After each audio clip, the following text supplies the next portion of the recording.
This is TechCrunch.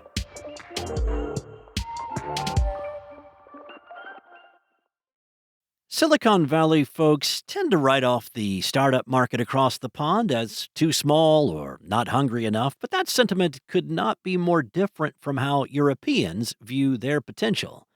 Helsinki's annual Slush conference this year showed a venture market that feels like it is on the brink of transformation, one that's ready for its first $1 trillion startup. Founders, venture investors, and government officials alike acknowledge the hurdles that have traditionally held Europe back from reaching its true scale and potential. For many years, European founders moved to the U.S. to start their companies or exited earlier than they needed to since they were operating in a market that lacked local customers and cash.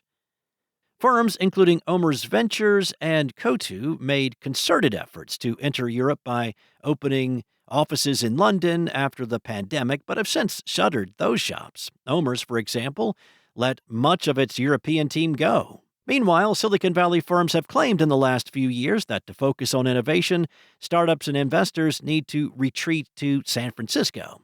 Largely, people think the kinks have been worked out. Multiple venture investors told TechCrunch at Slush that the notion of the market being undercapitalized or that deeper U.S. pockets aren't interested is overblown. One investor specifically said there is absolutely more U.S. capital in the European market now than 5 years ago. Plus, some headlines draw more attention than others. When Omer's Ventures announced its retreat, IVP and Andreessen Horowitz both said they were opening offices in London, though Andreessen later closed its office as well. Though the lure to head to the U.S. remains strong, European companies are also starting to find success in resisting pressure from U.S. investors to move to the Valley to build their companies. Vibe coding platform Lovable's co-founder and CEO Anton Osika said during Slush that he credits the company's rapid growth, $200 million in annual recurring revenue in only a year since launch, to the fact that the startup stayed put in Europe, instead opting to recruiting veteran Silicon Valley talent to Stockholm.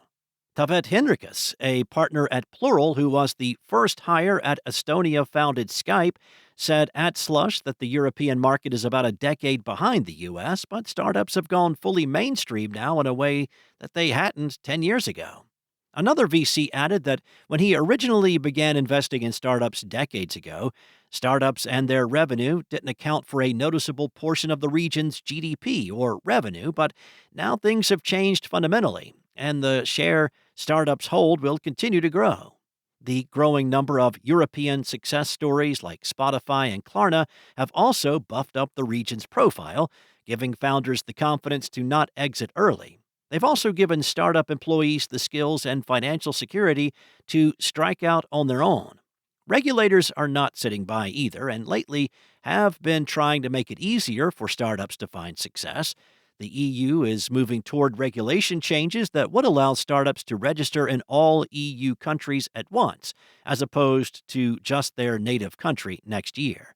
Such steps present their own challenges, but the move is a step forward.